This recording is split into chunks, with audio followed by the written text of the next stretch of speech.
Então, a ideia é que a gente discuta um texto da Virginia Woolf. Eu quero contextualizar para vocês, eu tenho o livro, né? Eu li recentemente um livro dela chamado Um Teto Todo Seu, eu não tinha lido ainda este livro. Posteriormente, eu me deparei com este livro, né, que tem esse texto que a gente vai discutir, que é esse texto: As Mulheres Devem Chorar ou Se Unir contra a Guerra. Eu tenho ele no Kindle, então não tenho como compartilhar com vocês, tá? Mas é um texto que vai tratar, deixa eu só mostrar aqui, é um texto que vai tratar sobre vários temas, inclusive o papel da mulher, né, na sociedade, na literatura, né? Então, profissões para mulheres é um dos capítulos e tal. Só que dentro dos capítulos, ó, tem pré-textos, Uma Sociedade é um Conto, Profissões para Mulheres, O Poder Criativo das Mulheres, carta introdutória, né? A Margaret Davis. E aí tem aqui o segundo texto: As Mulheres Devem Chorar ou Se Unir contra a Guerra. Esse texto que a gente vai estudar essa noite é um texto que é o primeiro texto desse capítulo. Então, não é o capítulo inteiro, mas é o primeiro texto desse capítulo, tá? Fran tá com a mão levantada, não sei se ela queria falar alguma coisa, se quiser só ativar o microfone, tá, Fran? Então, como eu dizia, é o como eu dizia, é o primeiro texto do capítulo, então alguém pode achar meio vago, mas é porque, na verdade, era o que nós tínhamos disponível, né? E como eu queria contextualizar a discussão, eu acabei escolhendo esse texto, mesmo que seja só uma parte do capítulo, né? O primeiro texto do capítulo, para poder a gente conversar um pouco, porque é que eu acho tão importante como psicanalista, ler literatura e como fazer para refletir sobre isso e como pensar sobre isso na minha prática clínica. Enquanto eu compartilho com vocês aqui, eu gostaria só que, se possível, quem se sentir convidado a fazer, eu sei que eu conheço a maioria de vocês, mas quem se sentir convidado a fazer, eu gostaria que deixasse aqui no chat o nome, se estuda psicanálise, se é psicanalista ou se é terapeuta de outra área, e também a cidade onde vocês estão, tá? Para eu poder, para todos nós criarmos esse campo, né, de conexão da leitura que é importante, tá bom? Então eu vou abrir aqui o texto, porque o texto não é tão longo, mas tem muita coisa para a gente debater. Então, por isso que eu acho que é melhor a gente ir direto, né? Eu reservei 1h30 para a gente conversar. Eu espero que seja suficiente, tá? A Virginia Woolf, eu tive contato com ela na minha adolescência, né, com um livro chamado Orlando. Inclusive, com a pandemia, eu escolhi reler este livro, eu estou com ele aqui, ó, né? Eu não consegui lê-lo novamente, porque enquanto eu estava começando a leitura, me deu vontade de ler outras obras da Virginia, porque até então eu só tinha lido Orlando e tinha me conectado muito com a história dela, e tinha visto o filme, né, As Horas, e tinha mergulhado um pouco nas biografias dela, e não necessariamente nas obras, né? E aí eu comecei a ler, eu li Um Teto Todo Seu nessa quarentena, e estou lendo Miss Dalloway, que é um romance muito conhecido dela, né?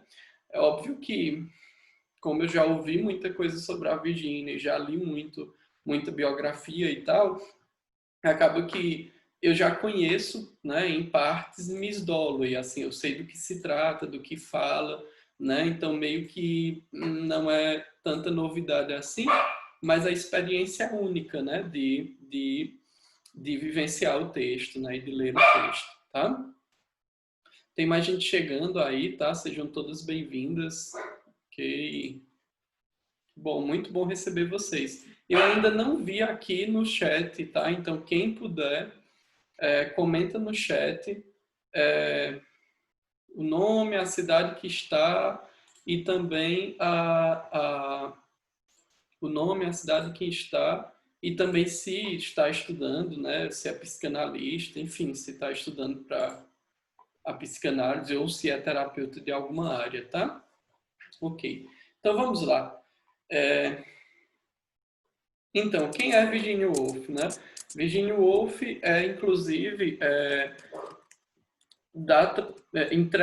entrega-se para ela alguns críticos de literatura, até porque nós não, como eu falei ontem, mas só para reforçar, o meu objetivo não é fazer uma análise do texto da Virginia, porque não é minha área, eu não sou doido de fazer isso, né? É usar o texto da Virginia para refletir algumas coisas sobre a psicanálise, sobre o trato da natureza humana. É tanto que o título do nosso seminário é exatamente esse, né? Lidando com a natureza humana. Então, a Virginia, ela nasce em 1882, então, coincidentemente ou não, é o período em que Freud, né, está ali preparando os seus textos pré-psicanalíticos, né? Ela nasce numa região chamada Kensington, né, Middlesex, que é um estado dentro da Inglaterra, né? Então ela é inglesa e ela vai morrer em 1941, né? Ali véspera da Segunda Guerra Mundial. Na verdade, ela comete suicídio, né? Um suicídio muito complicado, assim, porque ela tentou várias vezes, né? Ela fez várias tentativas de suicídio enfim, ela consegue, né, no final da vida, o Leonard, que é o marido dela, se esforça absurdamente, se muda, né, cria uma editora para elas, né, para ela publicar os livros e outros livros, inclusive alguns livros do Freud foram publicados pela editora deles, né, e tal. Bem-vinda, Malu, obrigado aí por deixar o comentário. Tá? Bem-vinda, Valden Kelly, também obrigado pelo comentário, e Celiana também. Obrigadão aí a todos vocês. Então, basicamente é essa, né? Então, a Virginia é uma mulher muito ácida, né? Inclusive chega a dizer que os seres humanos são altamente desinteressantes, né? Inclusive, algumas pessoas me falam, Adam, como tu estuda como tu estuda a Virginia Woolf se ela tinha, né, todo esse asco, né, pela humanidade e tal, ela fala que você não pode falar a verdade sobre os outros. Se você não falar a verdade sobre si mesmo, você não pode falar sobre os outros.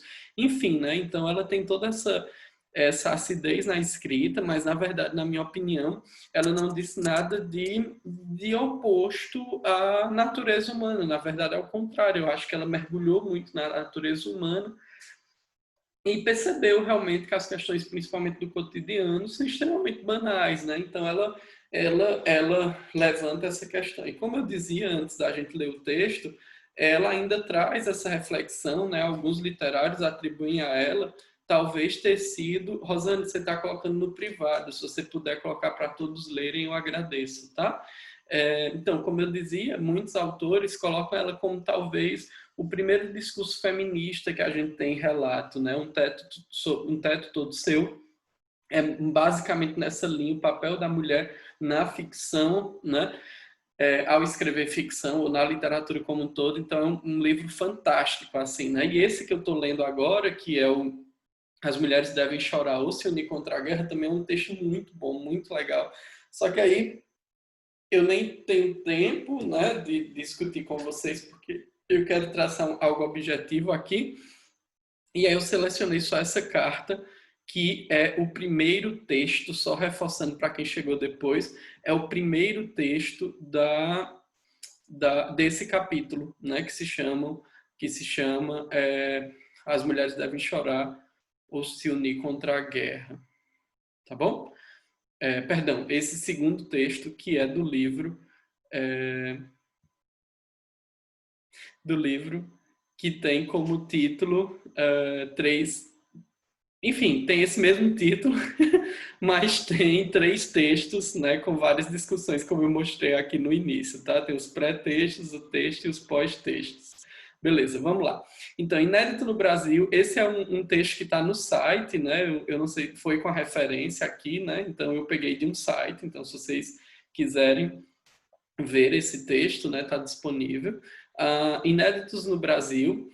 Inédito no Brasil, esse texto integra as coletâneas As Mulheres Devem Chorar ou Se Unir contra a Guerra. Só isso eu já achei fantástico, assim, né? Porque já nos traz uma reflexão, eu não sei como chega aí em vocês, mas já me coloca numa posição de reflexão intensa, assim, né? Quando eu tive um primeiro contato com esse texto, eu já me posicionei de uma forma a refletir bastante sobre o que ele tinha para nos apresentar ou para nos posicionar, né, dentro da obra da Virgínia, ou até mesmo dentro, principalmente, das épocas modernas que nós estamos vivendo.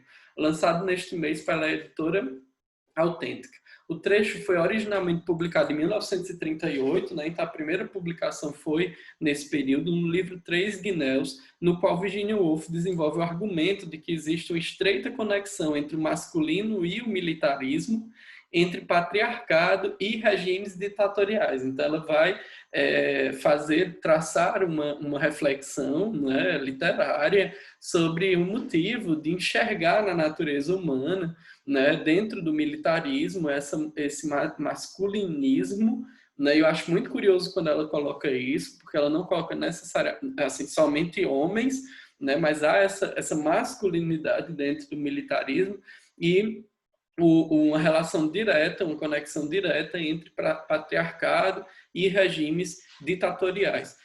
Também inédito no Brasil, Três Guinéus tem previsão de lançamento para o segundo semestre pela Autêntica. Aí começa o texto dela, né? Eu não sei se vocês tiveram possibilidade de ler antecipadamente. Ontem eu já tinha encaminhado para vocês. Vocês conseguem me ouvir? Continuam me ouvindo e me vendo bem? Por favor, me deem aí uma reação aí de um legalzinho ou de umas palminhas, porque às vezes eu embarco aqui falando sozinho e eu não sei se vocês conseguem me ouvir. Que bom. Ok, Fran, obrigado. Ok, Paloma, Tereza, valeu. Então vamos seguindo. Então, seria uma pena, eu acho fantástico, né? Isso é a carta que ela começa a responder, né? Então ela diz assim, ó, seria uma pena deixar sem resposta uma carta tão notável quanto a sua. Uma carta talvez única na história da correspondência humana, pois quando teria antes um homem instruído, e aí ela começa, a Virgínia, a gente vai perceber que ela vai preparando o terreno para usar posteriormente isso, né? Então ela está preparando o terreno. Inclusive esse termo homem instruído é muito importante para a linha que ela vai trabalhando dentro do texto dela. Então um homem instruído perguntado a uma mulher como, em sua opinião, se poderia evitar a guerra. Façamos, pois, a tentativa, ainda que esteja condenada ao fracasso. Então, ela tem muita essa, como eu disse, né? Ela tem muita essa escrita ácida. Então, ela fala assim, olha, eu vou fazer a tentativa de te explicar como é que a mulher pode evitar, ou como pode ser evitada a guerra, mas eu já sei que vai ser condenada ao fracasso nessa minha tentativa, porque não se está interessado efetivamente em acabar com a guerra, né? Paloma coloca aí um deboche. Pois é, né? Se habituem com a leitura da Virgínia. Inclusive, eu sou muito de longe dizer que eu escrevo alguma coisa, né? Eu só rascunho, só rabisco. Mas quem já pôde ler alguns textos meus no meu site ou então no Instagram, principalmente os rompantes que saem de madrugada, geralmente são fortemente influenciados por essa forma da Virgínia escrever, né? Então, façamos em primeiro lugar aquilo que todas as cartas instintivamente fazem. Aí, lembrem que, né, quando eu falo de instinto, eu estou falando de uma mente inconsciente, eu estou falando do que Freud, né, trouxe à luz, trouxe à tona. Então, olha que legal que ela faz aqui, né? Façamos em primeiro lugar aquilo que todas as cartas instintivamente fazem. Um esboço da pessoa a quem a carta é endereçada. Sem alguém cálido e respirando do outro lado da página, as cartas são inúteis, né? Então, sem alguém calado e respirando, né, vivo do outro lado da página, para que, né, existiriam as cartas? As cartas existem para serem lidas por um destinatário específico. né? Então, é legal também essa reflexão que ela traz, né? O senhor, pois, que faz a pergunta, é um pouco grisalho nas têmporas. Atingiu a meia-idade exercendo, não sem algum esforço, a advocacia, mas, em geral, sua jornada tem sido próspera. Não há nada de empedernido, mesquinho ou desgostoso em sua expressão, e sem querer lisonjeá-lo, sua prosperidade, esposa, filhos, casa, é merecida. Quanto ao mais, iniciou sua educação em um dos grandes internatos privados, concluindo-a na universidade. Eu vi que tem uma mensagem, tem alguém chegando, ok? Deixa eu admitir aqui. E eu acho que tem também um bate-papo, talvez. Não, tem não, só pessoas chegando. Ok. Jo e Maria Giolene. Ok, bem-vindas, vamos prosseguir, tá? Então, ela faz essa introdução, né? Isso, Malu, né? Então, ela faz essa introdução, e aí é interessante porque ela diz, né, que sem querer lisonjeá-lo, sua prosperidade é merecida, né? É aqui que surge a primeira dificuldade de comunicação entre nós. E vamos ver, né? Porque ela nos coloca que ele é um homem instruído, né? Que ele é um homem que atingiu a meia-idade, a experiência dentro da advocacia. Então, vamos entender que dificuldade é essa, né? Já que a Virgínia, né, se coloca também como uma mulher instruída, né? Enfim. Então, vamos ver aqui qual a primeira dificuldade de comunicação entre nós. Indiquemos rapidamente a razão.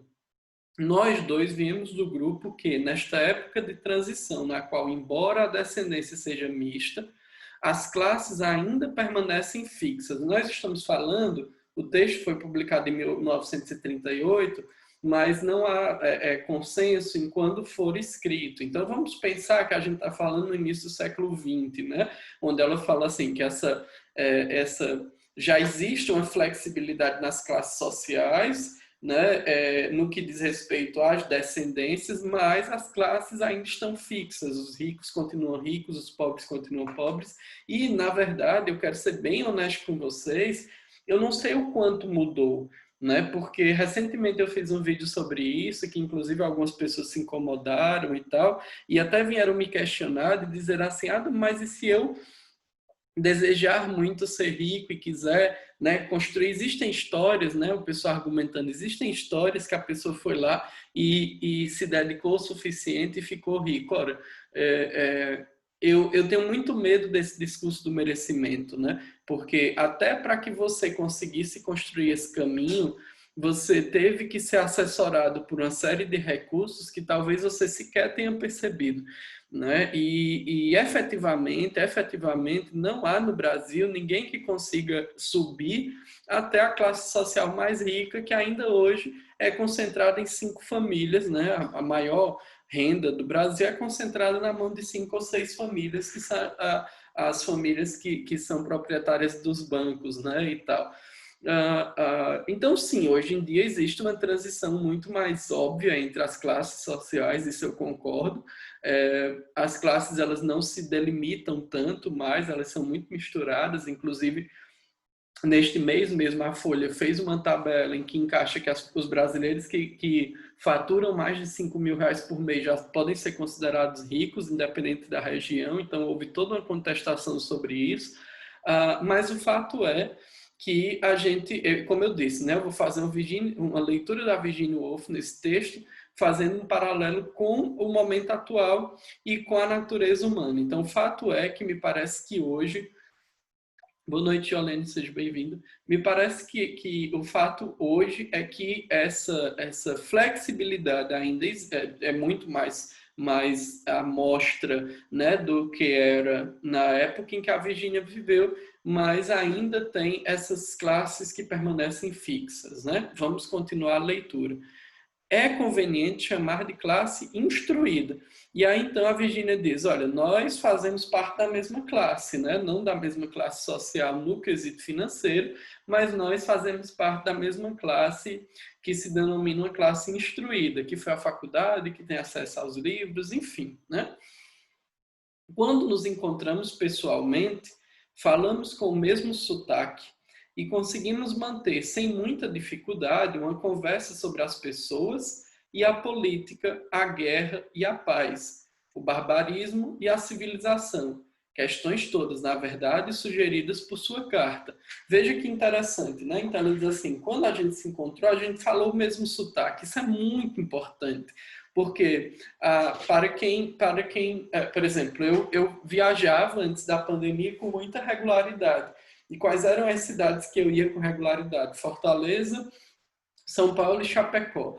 Essas cidades, elas têm diferente. Fortaleza, o Cariri, né, que é onde eu moro, São Paulo e Chapecó. Essas 4 cidades são cidades que têm características muito específicas, culturas muito específicas, que têm hábitos muito específicos. E, às vezes, nós acabamos criando algumas divergências se não tivermos esse cuidado de alinhar. Mesmo Fortaleza, que é a capital daqui, é diferente da região do Cariri, né? A região do Cariri foi muito mais influenciada pelo Pernambuco, principalmente o Crato, que é onde eu estou, do que por Fortaleza. O nosso sotaque é diferente, o estilo de música de algumas pessoas é diferente, né? A conexão com a arte às vezes é diferente, enfim. Então, eu gostei muito da Virginia levantar essa discussão, porque às vezes eu sinto muita falta na psicanálise desse debate, né? Às vezes parece que a gente não tem o devido cuidado para lidar com os aspectos culturais ou o que formou o sujeito, né, na sua individualidade. Mas vamos seguir. Além disso, ganhamos ambos a vida com o nosso trabalho, mas esses 3 pontos assinalam um precipício, um abismo tão profundamente cavado entre nós que tenho estado aqui sentada do meu lado, me perguntando se adianta alguma coisa tentar fazer minha fala chegar ao outro lado. Bonito isso, né? A Virginia diz assim, olha, nós somos da mesma classe no que diz respeito à instrução, somos pessoas instruídas, mas há um abismo tão grande entre nós, um precipício, diria ela, que eu não sei se vale a pena fazer isso que eu estou fazendo. Né? Se vale a pena trazer estas reflexões, né, à tona, já que talvez guarde uma incompreensão profunda. Né? Então, aí é onde ela vai trabalhar melhor, onde é que ela vai aprofundar os argumentos dela. Aqui estamos preocupados tão somente com o fato óbvio, quando se trata de considerar a importante questão de como podemos ajudá-lo a evitar a guerra, de que a educação faz toda a diferença. Aqui, né, essa frase já é clichê, né? Assim, como que a gente faz para resolver, né, os conflitos, as dificuldades, né, a desigualdade social, né, os problemas da humanidade através da educação, né? Mas que educação é essa? É a educação formal, né? Então são questões que a gente precisa levantar. Algum conhecimento de política? Ok, achei que tinha mais alguém chegando, mas não, vamos seguir. Algum conhecimento de política, de relações internacionais, de economia, é obviamente necessário para entender as causas que conduzem à guerra. Óbvio, né? Porque há interesses econômicos, há interesses entre nações, né? E sempre quando eu estava vendo esse texto, lendo e relendo, eu estava pensando, inclusive, sobre o momento que nós vivemos, né? Porque aqui nós estamos falando de uma guerra entre interesses de 2 nações. E hoje em dia nós estamos vivendo uma guerra, mas uma guerra muito mais complexa no sentido de estamos vivendo uma guerra contra um fator biológico, né? Aí há quem queira converter esta guerra num conflito entre nações. Mas as pessoas que fazem isso tendem a guardar uma eu quero evitar a palavra ignorância, mas tendem a querer resolver o problema rapidamente. Então, é mais fácil para o nosso sentimento, para as nossas emoções, se a gente tiver um inimigo, né? Então, é mais fácil, entre aspas, é mais cômodo direcionar esse conflito a um objeto, né? E aí esse objeto seria a nação tal, ou o governo tal, ou o país tal, né? Então, isso é um mecanismo, né? Um funcionamento infantil, inclusive, que a gente observa, né, na atualidade. Mas vamos seguindo. A filosofia e até mesmo a teologia podem proveitosamente dar sua contribuição. Ora, a pessoa sem instrução, como o senhor concordará, o homem com uma mente pouco treinada, provavelmente não poderia tratar destas questões de maneira satisfatória, né? Então, como tratar de uma questão tão importante como evitar a guerra sem instrução suficiente, né? A guerra, como resultado de forças impessoais, está, pois, além da compreensão da mente pouco instruída, pouco treinada. Mas a guerra, como resultado da natureza humana, é outra coisa, né? Então, o que ele diz é assim: a guerra, o que ela fala é isso, né? A guerra, como resultado de forças impessoais, está, pois, além da compreensão da mente pouco instruída. Então, é difícil para uma mente pouco instruída entender por que é que a guerra acontece sem um motivo pessoal, né? Sem ser assim, fulano brigou com cicrano, por isso está com raiva de cicrano, porque cicrano, sei lá, comeu a torta dele, aí a guerra se instalou, né? Mas a guerra como natureza humana é outra coisa, tá aí, ó, né? Então, a guerra como natureza humana é compreendido por todo e qualquer ser humano, instruído ou não, branco, preto, rico, pobre, né, homem, mulher, porque a natureza humana tende a guerrear, né? Nós principalmente nas linhas de trabalho que eu desenvolvo, para o bem próprio, né? E não necessariamente para o bem comum.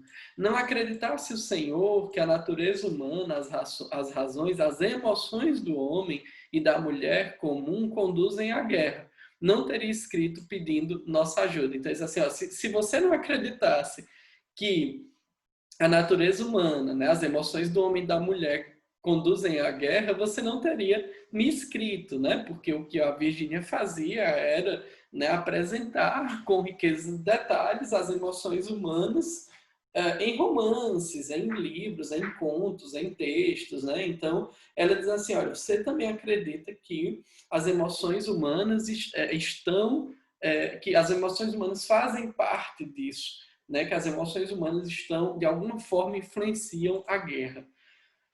Felizmente, vamos voltar para o texto, há um ramo da educação que se inscreve sobre a categoria da educação sem custo, entre aspas. Aquele entendimento dos seres humanos e suas motivações, que desde que a palavra seja expurgada de suas associações científicas, se pode chamar de psicologia, né? Então, só para contextualizar, a psicologia ela não era como é hoje, né? Então, ela não tinha a carga que se tem hoje, né? Então, era algo mais fisiológico do que emocional, tá? Mas, embora muitos instintos sejam tidos em maior ou menor grau como comuns a ambos os sexos, guerrear tem sido, desde sempre, hábito do homem, não da mulher. Então, ela fecha essa argumentação dizendo muitos instintos são comuns dos sexos, né? Então, a fome, a sede, o que mais que a gente pode colocar em instintos de sobrevivência, né? A necessidade de conforto, enfim. Então, os instintos são comuns entre os sexos, porém, guerrear tem sido, desde sempre, hábito do homem, não da mulher. E aí eu reforço esse desde sempre, porque se a gente for procurar na história da humanidade, a gente vai observar, né, que mesmo os primeiros seres humanos, né, os seres humanos mais primitivos, quem guerreava eram os homens, né? Quem conquistava territórios, quem matava, enfim, eram os homens e não as mulheres, né? A educação e a prática desenvolveram aquilo que pode ser uma diferença psicológica, transformando-a em algo que pode ser uma diferença física, uma diferença de glândulas, de hormônios, né? Seja como for, um fato é indiscutível. Raramente, no curso da história, um ser humano foi abatido pelo rifle de uma mulher. Os pássaros e os animais foram e são, em sua grande maioria, mortos por vocês, não por nós, né? Ela como mulher dizendo que o homem quem faz isso, né? O homem mesmo, né? E não o ser humano. Isso eu acho de uma sutileza fantástica, né? Porque é óbvio que alguma mulher já matou, né, outra pessoa, né, num conflito, numa guerra. Por exemplo, aqui na região nós temos uma pessoa que a gente reverencia muito, que é a Bárbara de Alencar, né? Mas como eu não sou historiador, eu não poderia afirmar aqui que a Bárbara chegou a matar alguém, né? Nós temos uma pesquisadora, né, na, na, na, na Chapada que reveu. Deixa eu pegar o nome dela, porque eu nunca é Nizete, Nidete, enfim.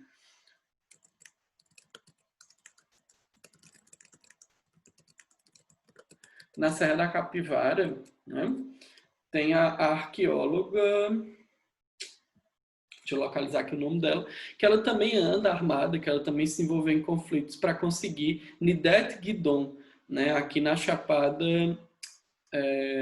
na Serra da Capivara, desculpa. Que ela também anda armada, que teve conflito com grilheiros, com não sei o que, com não sei o que, mas ainda assim nós não temos tão vastamente, né, o conflito não é levado às guerras, principalmente a título de guerras mundiais, nós não observamos isso como instinto das mulheres. Aí alguém pode argumentar assim, mas é porque a guerra é entre nações, né? E as nações são presididas ou são coordenadas por homens e não por mulheres. Sim, eu concordo. Inclusive, nós começamos a ter as mulheres à frente das nações muito recentemente, exceto as monarquias, né? Eu concordo com isso. Porém, eu também concordo que existiram outros tantos governantes homens que não adotaram a postura de matar, né, de declarar guerra, e que, por vezes, se a gente for recorrer a um conceito do Jung, que por vezes pode ter a porção feminina mais desenvolvida, né? Então, aí nós precisaríamos fazer um estudo sobre os líderes mundiais, e eu confesso que eu não fiz isso, não preparei isso para trazer. Mas aí um bom tema para ser pensado, né? Vamos para o próximo parágrafo. Quem tiver alguma dúvida, algum questionamento, alguma pontuação, pode colocar. A Cássia pediu aí a palavra. Cássia, pode falar? Oi, Adam, tudo bom? Boa noite. Tudo bem. Ainda com relação aí, pontuando a questão das mulheres, agora mesmo, nessa pandemia, eu acho que todo mundo já deve ter lido em algum lugar que os países que estão liderados por mulheres, eles se destacaram no combate à pandemia. Tem a Alemanha, tem a Nova Zelândia, tem Noruega. Assim, é tão interessante como o texto da Virgínia fala nessa questão de que mulher não faz guerra, né? Então, assim, realmente ela assim, uma liderança diferente, né? A gente nota que tem uma coisa a mais, né? Quando o país é liderado por mulher e sabe fazer essa liderança, né? Sim. Eu particularmente, eu tenho muito essa visão, né? Porque eu concordo muito com essa visão, porque como a gente vai ver mais para frente também a argumentação dela, né? Nós somos nós homens somos muito bélicos, assim, por exemplo. Se você vê uma brincadeira de crianças, vamos tirar dessa reflexão mundial e vamos pensar numa escolinha, né? Agora não, porque não está tendo aula, né? Mas se você for numa escolinha, o menino quer o brinquedo que o outro amiguinho tá, ele vai tentar pegar. Se o menino não dá, ele vai puxar, vai bater, vai empurrar, vai morder, né? Adam, todo menino faz isso? Não, não é todo menino. Mas é mais fácil a gente ver esse conflito acontecendo pelo brinquedo com a agressão física entre homens do que entre crianças mulheres, né? Então, a gente pode fazer uma pequena observação, não necessariamente a título de generalizar para todas as relações humanas, mas a título de observação para checar se, por exemplo, o que a Virgínia está falando tem ou não sentido, né? A Malu colocou aqui, poderia-se dizer que seria uma liderança mais baseada no amor? Pois é, o que eu até falei, né? Não sei se exatamente no amor, porque inclusive a, a alemã, né, que agora me fugiu o nome, ela me parece ser uma pessoa bastante firme, né? Então, não sei se necessariamente pelo amor, mas talvez uma forma de conduzir. Como eu disse também, a Virgínia não era amorosa, não. Era uma pessoa ácida, uma pessoa crítica, de difícil convivência, né? Então, eu não sei se eu colocaria no amor, mas eu colocaria aqui um conjunto de habilidades que não veem necessariamente a guerra, o conflito, como resolutividade, né? Eu acho que esse é o ponto principal. E aí, para quem for trabalhar em consultório, né, para quem está procurando ser terapeuta ou psicanalista, vá com essa visão também, viu? Porque o teu analisando, né, o teu paciente, enfim, pode ter essas características, né?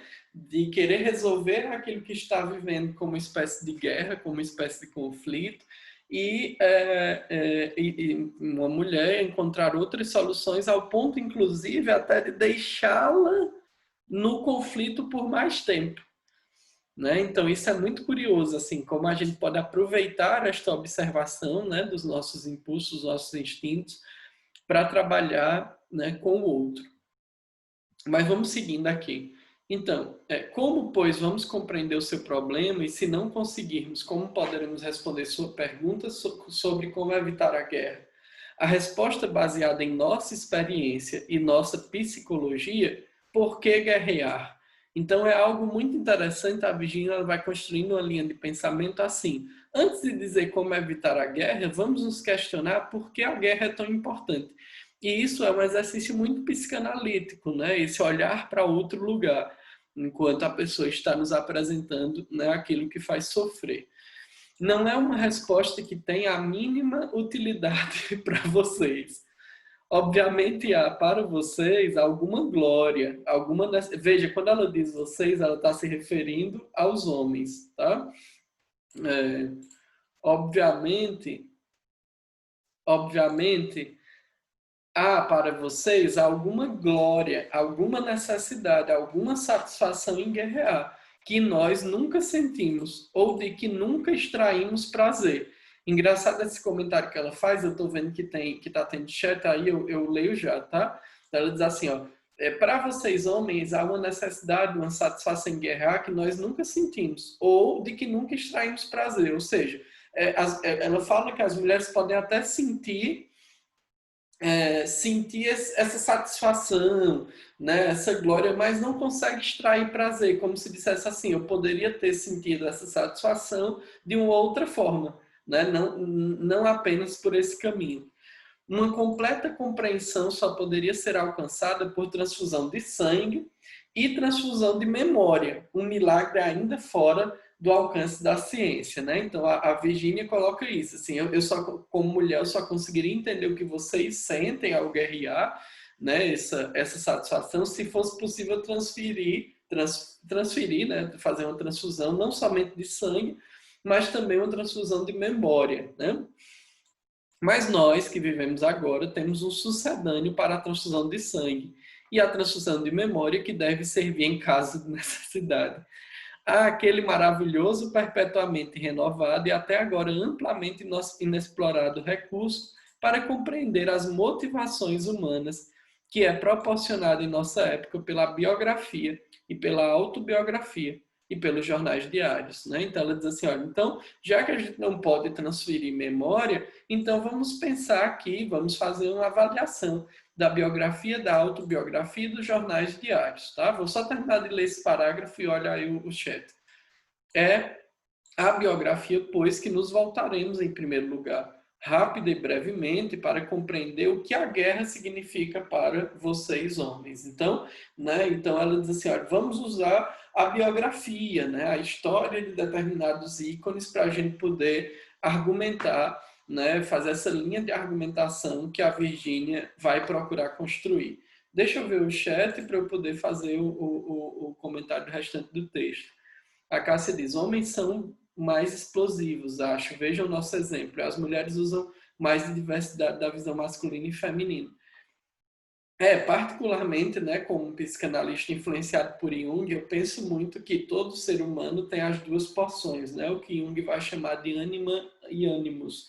Então, eu sou homem por natureza, mas tem essas duas porções, né, o masculino e o feminino. E isso não precisa ser muito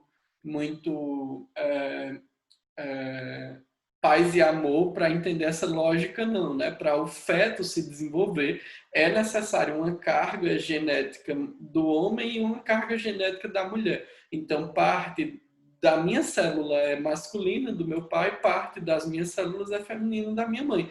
Então, isso é muito óbvio, imaginar que nós temos essas duas porções dentro da gente e que o ideal não seria tender nem mais para um, nem mais para o outro, mas sim estabelecer um grau de equilíbrio, o que por vezes não é tão bem aceito, ou pelo menos não era tão bem aceito em nossa sociedade, apesar de forma geral, apesar de que nós estamos ensaiando algo de compreensão nessa linha, né?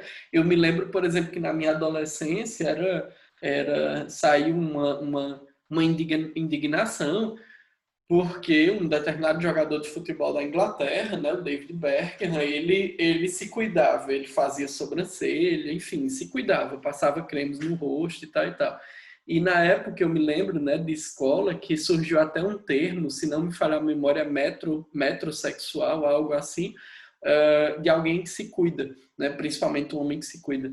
E isso foi um alarde, assim, né? Nos grupos que eu convivia, entre as pessoas que eu convivia, alguns ficaram assustadíssimos com essa possibilidade.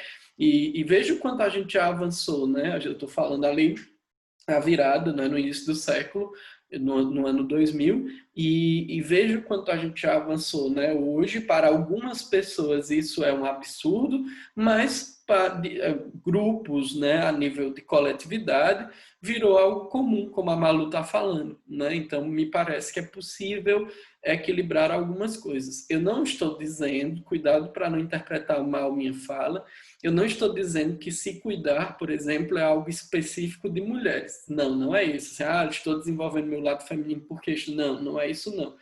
Estou dizendo que mediante o que a gente vivia na época, as pressões que a gente vivia dessa dita masculinidade, principalmente em esportes como futebol, foi uma forma de desenvolver esse equilíbrio, né? Porque tem várias formas de fazer isso. Tá?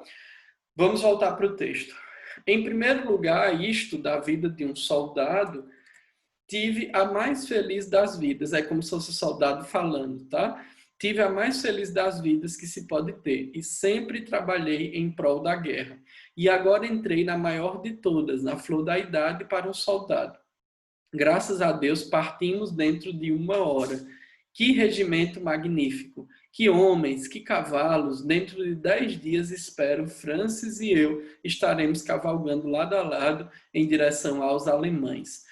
Então, era muito comum, né, nos textos de guerra, nos bilhetes deixados, nos escritos, os soldados relatarem emoções semelhantes. A Virgínia continua. A isso acrescentamos estas palavras da vida de um piloto de guerra. Falamos da Liga das Nações e das perspectivas de paz e desarmamento. Sobre esse assunto, ele não era propriamente militarista, mas marcial. A dificuldade para a qual não conseguia encontrar nenhuma resposta era que, se a paz permanente fosse alguma vez alcançada, os exércitos e as marinhas deixariam de existir.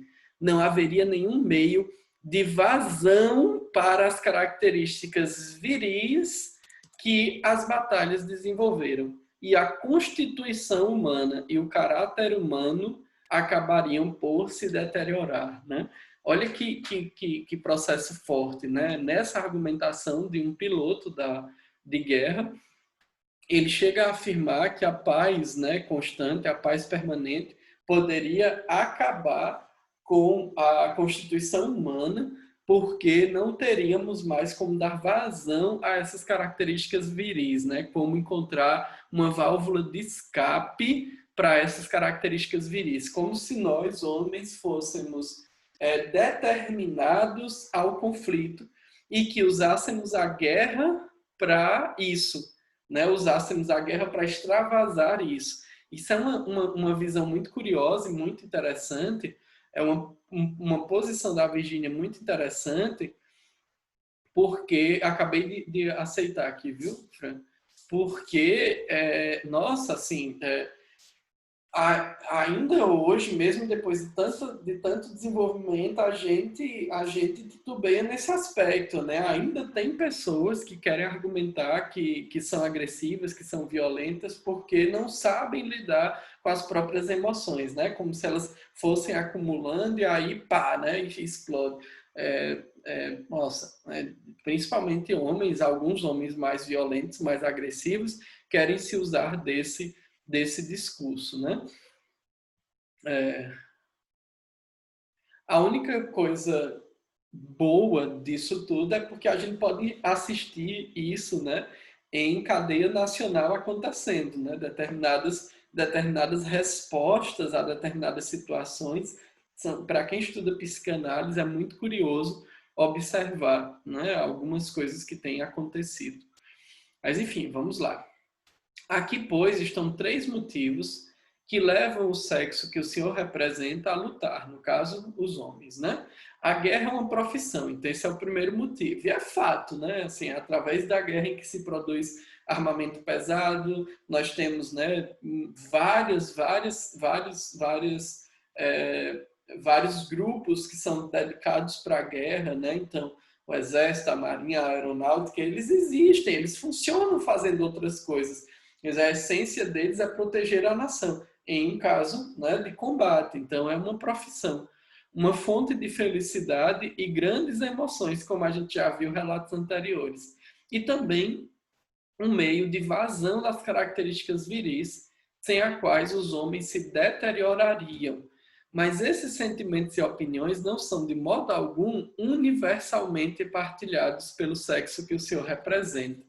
Isto é demonstrado pelo seguinte extrato de outra biografia, a vida de um poeta que foi morto na guerra, o Alfred Owen. Eu não conheço a obra dele, mas a Virginia vai citar muito alguns poetas homens, como, por exemplo, Shakespeare, né, já que ela é inglesa. E, inclusive, ela faz uma reflexão em outro texto sobre a irmã, a irmã do Shakespeare, que eu acho fantástico, assim, né? Mas, enfim, vamos seguir aqui, né? Então, um poeta que foi morto na guerra. Tive uma iluminação que nunca será absorvida pelo dogma de qualquer igreja nacional, a saber que um dos mandamentos essenciais do Cristo era passividade a qualquer preço. Isso é muito curioso, porque às vezes eu não estou aqui para falar sobre religião, mas às vezes eu vejo que nossa nação, por exemplo, ela é predominantemente cristã, né? Independente de qual religião adota, mas é predominantemente cristã. E é curioso como tem sido usado, né, determinadas falas para determinados grupos que fogem que se tornam incompatíveis com a mensagem, né, cristã, que é exatamente isso que esse poeta vai trazer, né? Então, os mandamentos essenciais de Cristo era passividade a qualquer preço. Óbvio, Cristo propôs uma reforma ali de compreensão, né? Foi até os representantes do governo, mas na hora de se rebelar e lutar com a força física, não foi isso que ele fez, né? Então havia sim uma passividade, principalmente no sentido do conflito. Padeça desonra e desgraça, mas nunca recorra às armas. Seja maltratado, ultrajado, deixe-se matar, mas nunca mate. Vê-se assim que o puro cristianismo nunca combinará com o puro patriotismo. E por que é que isso é falado, né, no Alfred?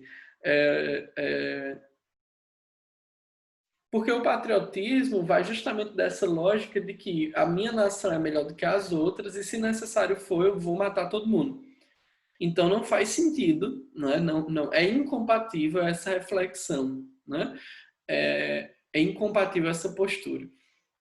E entre algumas notas para poemas que ele não viveu para escrever estão estas: a artificialidade das armas, a desumanidade da guerra, a insuportabilidade da guerra, a horrível bestialidade da guerra, a insensatez da guerra e etc. A julgar por essas citações, é óbvio que o mesmo sexo sustenta opiniões diferentes sobre a mesma coisa. Mas é óbvio também, a julgar pelos jornais de hoje, que não importa quantos dissidentes haja, os do seu sexo são, hoje, em sua grande maioria, a favor da guerra. Eles são da opinião que o Alfred Owen estava equivocado, que é melhor matar do que se deixar matar. Entretanto, uma vez que a biografia mostra que são muitas as diferenças de opinião, é evidente que deve haver alguma razão preponderante na gênese dessa esmagadora unanimidade. Então, a Virginia diz assim, o Owen era homem, ok, e ele pensava diferente, ok, mas ele não era unanimidade. Então, há algo que explica essa origem dessa unanimidade em querer guerrear. Vamos ver o que a Virginia fala sobre isso. Deveremos chamá-la a bem da brevidade de patriotismo, mas a irmã do homem instruído, o que o patriotismo significa para ela, tem ela as mesmas razões para se orgulhar da Inglaterra, para amar a Inglaterra, para defender a Inglaterra? Tem ela sido imensamente abençoada na Inglaterra, né? Então lembrem-se que a gente está falando de um período em que as mulheres tinham acabado de conquistar o voto. Eu acho até que nesse texto ela fala algo semelhante, né? Então tinha acabado de conquistar o poder de votar. Então como que as mulheres assumiam uma posição muito clara, né? Serviam para a reprodução, só para isso. Então, será que ela teria esse mesmo amor, né, pela Inglaterra, essa mesma lógica patriota, né? Então, é algo que hoje eu observo muito e realmente eu não quero levantar discussões a título pessoal, não, até porque eu nem sei a história de vida de vocês que aqui estão, mas particularmente me incomoda muito quanto pessoa quando eu vejo esse movimento, né, patriota surgindo e eu olho especificamente para as mulheres que eu tenho contato que se dizem conservadoras, né? Eu moro em uma cidade em que é uma cidade pequena, né? Se você pegar a região toda, Crato, Juazeiro e Barbalha tem mais de 400 mil habitantes, né? Eu acho que muito mais do que isso, porque cresce muito rápido, né? Enfim. Mas o Crato, especificamente, é uma cidade ainda de costumes muito familiares, né? A coisa de todo mundo conhecer todo mundo, né? Das famílias e tal, as famílias mais importantes, etc, etc. E aí quando nós olhamos, né, para esse pequeno recorte, eu não posso generalizar, mas esse pequeno recorte de pessoas daqui da região que se dizem, por exemplo, patriotas ou até mesmo conservadoras, são pessoas que vivenciam conflitos muito interessantes, assim, a lógica da mulher que é traída e que não fala nada, e que não pode se revoltar, e que não pode se posicionar no relacionamento, né? A lógica da mulher que não trabalha ou faz um trabalho qualquer que é até desvalorizado pelo homem. Então tem uma dinâmica muito, muito comum, né, a essa lógica patriota ou até mesmo a essa lógica conservadora, né? Mas vamos ver o que a Virginia continua colocando aqui. A história e a biografia, porque já são 9 horas, né? E agora que eu cheguei na metade. A história e a biografia, quando inquiridas sobre esses pontos, parecem demonstrar que o lugar dela, namorada da liberdade, tem sido distintamente diferente do lugar do seu irmão, né? Então, quando ela fala da mulher, por exemplo, né?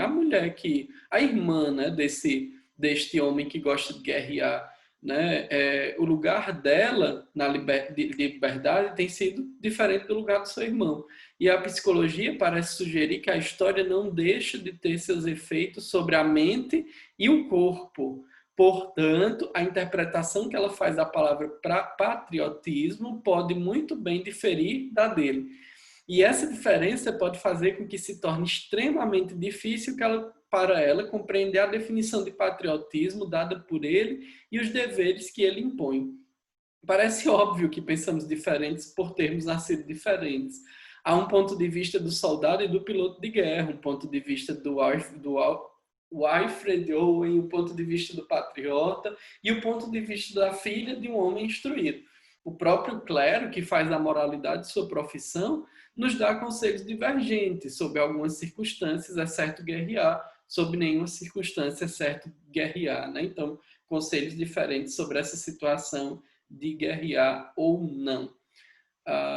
Jane diz, Sobral também é bem provinciano, né? Perguntam logo quem são seus pais. Pois é, né? Continuando o texto. Mas além dessas imagens da vida e das opiniões de outras pessoas, dessas biografias e histórias, há também outras imagens. Imagens de fatos atuais, fotografias mesmo. Fotografias não são, obviamente, argumentos dirigidos à razão. Parênteses aqui, eu acho massa quando ela fala isso, né? Porque aí, partindo para a lógica da mente simbólica, da mente inconsciente, não adianta a gente fazer somente essa leitura racional, né? Então, ela diz, fotografias não são, obviamente, argumentos dirigidos à razão. Elas são simplesmente asserções factuais dirigidas aos olhos. Vejamos, pois, se quando olhamos para as mesmas fotografias, sentimos as mesmas coisas. Aqui na mesa à nossa frente há algumas fotografias. O governo espanhol as envia com paciente pertinácia mais ou menos 2 vezes por semana. Não são fotografias agradáveis de se olhar. São fotografias de cadáveres, na maior parte. A coleção desta manhã contém uma que pode ser o corpo de um homem ou de uma mulher. Está tão mutilado que poderia ser, por outro lado, o corpo de um porco. Mas essas são certamente de crianças mortas, e aquilo é sem dúvida parte de uma casa. Uma bomba pôs a parede abaixo, ainda se vê uma gaiola de passarinho balançando onde ficava supostamente a sala de visitas. Mas o resto da casa mais parece uma caixa de fósforo suspensa no ar. Essas fotografias não constituem um argumento, são simplesmente exposições de fatos dirigidas aos olhos. Mas o olho está conectado com o cérebro com o sistema nervoso. Esse sistema envia suas mensagens como um raio que atravessa cada uma das lembranças do passado e cada uma das sensações do presente. Quando olhamos para essas fotografias, alguma fusão se dá dentro de nós. Por mais diferentes que possam ser a educação e as tradições que nos embasam, nossas sensações, entretanto, são as mesmas. O Senhor as chama de horror e asco. Nós também as chamamos de horror e asco. As mesmas palavras nos vêm aos lábios. A guerra, diz o Senhor, é uma abominação, um barbarismo. A guerra deve ser interrompida a qualquer preço. E nós ecoamos suas palavras. A guerra é uma abominação, um barbarismo. A guerra deve ser interrompida. Pois agora estamos, ao menos, olhando para a mesma imagem. Estamos vendo com o Senhor os mesmos cadáveres, as mesmas casas destroçadas. Eu acho muito legal quando ela diz isso, né? Que a imagem estimula o olho, que o olho estimula o cérebro, que estimula o sistema nervoso e que há qualquer fusão que nós temos reações e essas sensações são semelhantes, né? Essa emoção, essa fortíssima emoção parece exigir algo mais forte que um nome escrito numa folha de papel. Uma hora desperdiçada ouvindo discursos, um cheque preenchido com uma quantia qualquer que possamos nos permitir gastar, digamos um guinéu.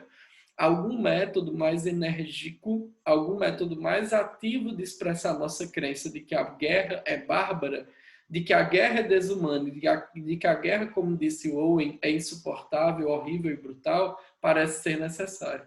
Mas, retórica à parte, de que método ativo dispomos? Né? Aí ela vai começar a dizer assim, tem que ser dito que a guerra é insuportável e que não deve ser mais vivida. Mas de que método nós dispomos? Vocês, naturalmente, poderiam uma vez mais pegar em armas, na Espanha, por exemplo, em defesa da paz. Mas esse, supostamente, é um método que vocês rejeitaram. Vocês que ela fala, homens instruídos, né, especificamente. De qualquer maneira, esse método não está disponível para nós, mulheres. Tanto o Exército quanto a Marinha estão vedados ao nosso sexo. Hoje em dia pode entrar, né? Mas ainda assim a grande maioria são homens, né? Pelo menos aqui no Brasil. Tampouco nos é permitido fazer parte da Bolsa de Valores. Assim, não podemos usar nem a pressão da força, nem a pressão do dinheiro. Não podemos pregar sermões, nem negociar tratados. E também, embora seja verdade que podemos escrever artigos ou enviar cartas para a imprensa, o controle da imprensa, a decisão sobre o que imprimir e não imprimir, está inteiramente nas mãos dos que pertencem ao seu sexo. É verdade que há 20 anos passamos a ser aceitos no serviço público e na ordem dos advogados, mas nossa posição ali é muito precária e nossa autoridade mínima.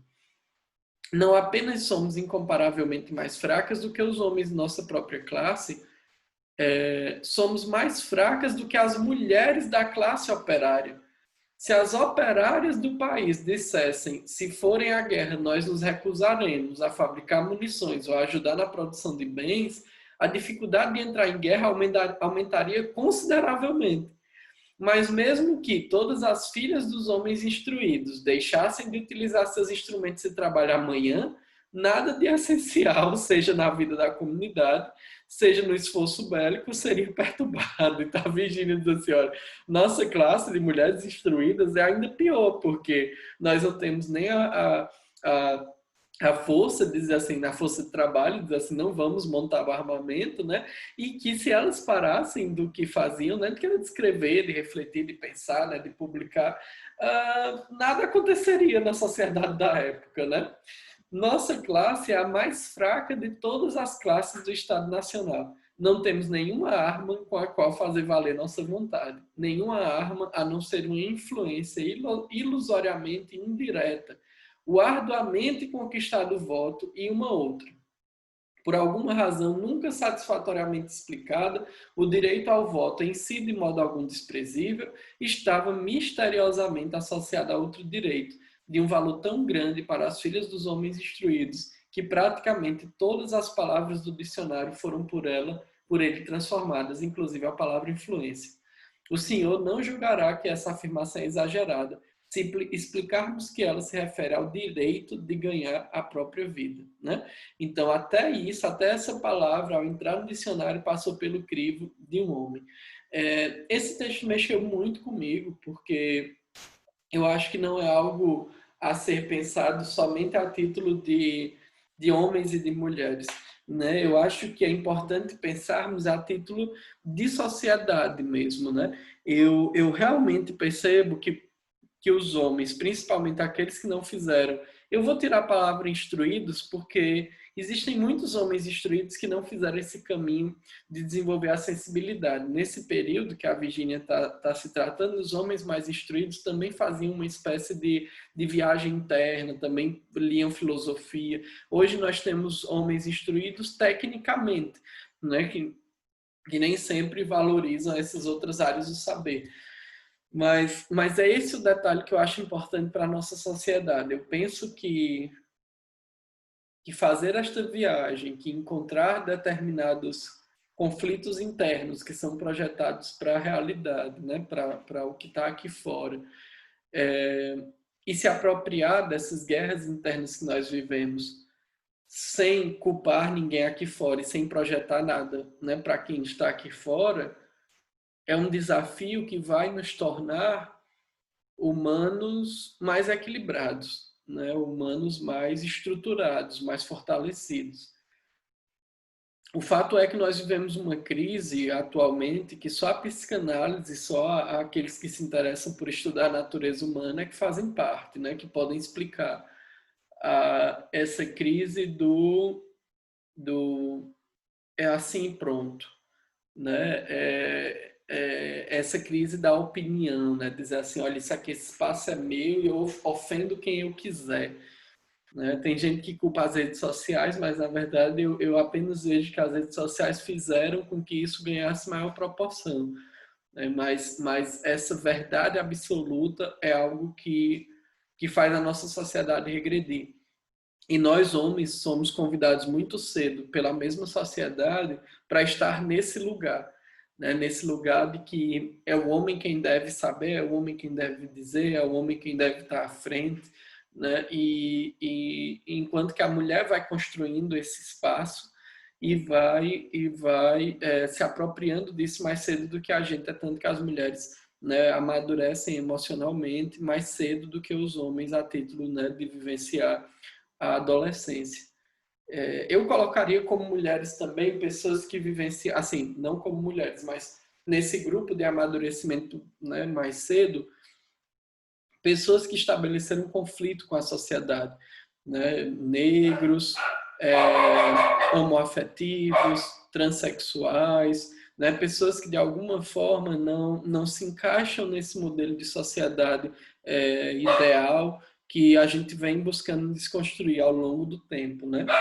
E para ser muito sincero com vocês, por mais triste que eu esteja especificamente sobre algumas questões relacionadas a como o Brasil vem lidando com isso institucionalmente, né, eu percebo que nós somos um povo muito corajoso e que aqueles que fizeram esse caminho de autoobservação, de autoconhecimento, aqueles que se fortaleceram de alguma forma, estão fazendo pequenas diferenças dentro do nosso país, né? Eu realmente acredito que isso vai mudar a título de instituição futuramente, mas hoje tem sido bem desafiante manter a lógica, né, de que